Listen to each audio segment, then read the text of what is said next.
just preparing for this activity, one thing that was interesting to me was the fact that Ho Chi Minh congratulated, the Vietnamese congratulated Robert for the work he did, the rigorous work on guerrilla warfare, and actually cited his work for them doing the Tet Offensive.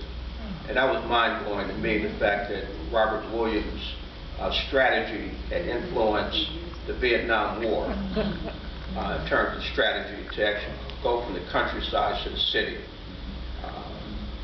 I wondered also, in terms of that piece on Listen Brother, where I could possibly find that, if you have a copy of Listen Brother. Another comment I'd like to make to the audience, for those who are educators, I really would entreat you to teach Robert Williams and perhaps invite John and others out to your schools so they can lecture and augment the education.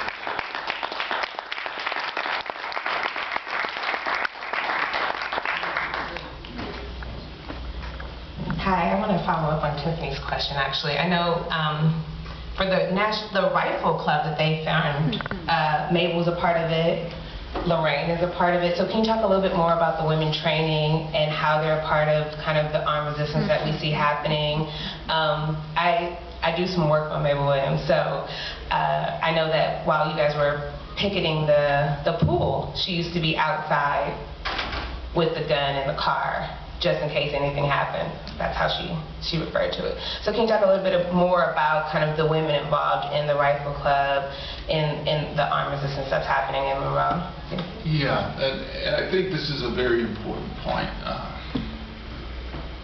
My dad was very much concerned about us as black people allowing division that wasn't our reality to become our focus.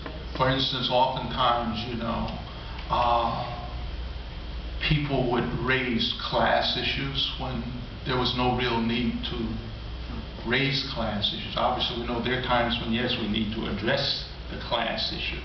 There are times when we need to address the sexism issue, okay? But one of the issues that my dad felt was very important was to maintain the unity of our people and not to allow our adversaries to divide us, okay, and to pitch us against each other. There was nothing that I can think of, having lived it and being there. I can't think of one man who was in the Guard who didn't have a wife and children that were supportive of him being there. And but for the women being supportive of the men being there, the men wouldn't have been there, okay? So that was an integral part of the struggle. Women have always been an integral part of the struggle. Oftentimes, you know, we get into other kinds of issues when we're talking about non-revolutionary people and people with a wrong kind of mentality and how they perceive of women and how they treat women. But when women are in the third world countries, it's the same thing. And the Vietnamese women, they fought beside the men. The Chinese women, they fought beside the men. The Cuban women, they fought beside the men in the revolutions. Okay? And so with the revolutionary people, the women were just a critical part, had always been a critical part. So I don't know what else to say. Yeah, I mean, well, no, I would just add that in the Southern movement, though it was called the Civil Rights Movement, and most people think about it as a nonviolent movement, there was always the bed and base of local folks who knew how to use guns and would use them for self-defense and for protection of those of us who were down there doing the work. So there's always been that understanding of the necessity of self-defense. There was Deacons for Defense, most of you know about, in Louisiana. And you saw in the film, I think it was Brother Rob's grandmother with her rifle, right? And understanding many of the elders understood the necessity of self-defense and were prepared. And we also got some training as activists in the Student Nonviolent Coordinating Committee about how to handle guns. So I guess that isn't talked about enough because people see the movement in a certain way and they don't understand the necessity of doing what you had to do when you were driving along isolated county roads and the Klan was always behind you. So self-defense was always present in the movement, but underplayed, I think, in the context of civil rights and nonviolence.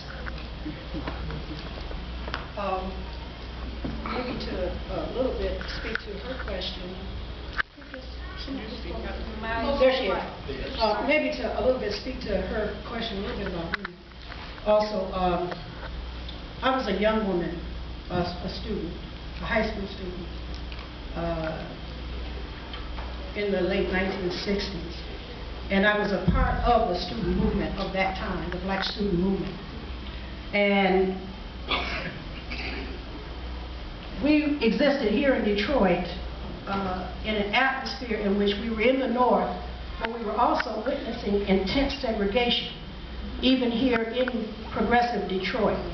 I remember very clearly, you know, the limitations that we had as African Americans trying to do simple things like enter certain stores or get certain types of services, etc.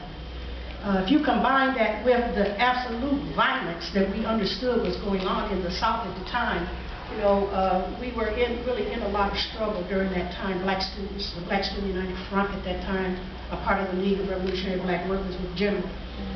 I can remember we students were shutting down the schools in Detroit. We were shutting these schools down because of the lack of equal access to education and to resources. And many times the students were expelled from the schools, barred from the schools, necessitating the creation of freedom schools. And so as a young woman, I attended freedom school for a period of time.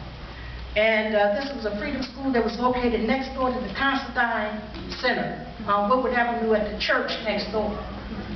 And a part of our curriculum at the time, because of the height of struggle at that time, was discussions about Rob Williams. And so I remember as a very young girl waiting with bated breath for the next Crusader. And wondering when it was going to come and what he was going to say, because the struggle was very intense during that period of time. And we were very well aware. Many years later, I was asked to come in my capacity as a union leader. I was asked to come to Selma, Alabama for a voting rights struggle that was taking place because of a resurgence of anti-voting rights incidents in Lowndes County, Alabama, Selma, Perry County, Alabama, in those areas. And I was there and for some days was under the direction and under the knee of the great Albert Turner, quite a leader during that period of time.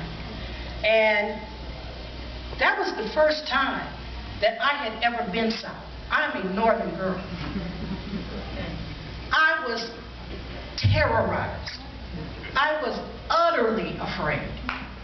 Most of the time that I was there, when I saw the reality of what my people had experienced in those dark, dark, dark places in the South, where you would never be discovered if anyone were to accost you or to attack you in any way. And it changed. So here I was, a child that had come up under the great strength of the self-defense movement and get into Alabama, into the reality of that terror down there. And I did begin to understand the tactic of nonviolence as a tactic.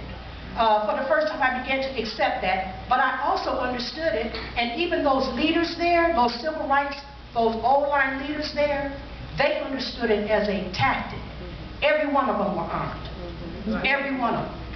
And so I just want to applaud this work. I would like to ask, because I don't know if I missed this in the very beginning, who actually made the movie? It's quite a work. The movie was made by the University of Florida, the Documentary Institute. Sandra Dixon was the person who was the primary historian, documentarian who made the movie. And this was made with your consultation, upon your consultation? To a degree. All right, all right. And I would want to say, I did also just recently on Facebook tell a group of people on Facebook that I thought Tim Tyson should be the person that would make a whole documentary film about Roberts. I mean, write a whole new book about Brother Rob. And we always refer to him as Brother Rob. Thank you.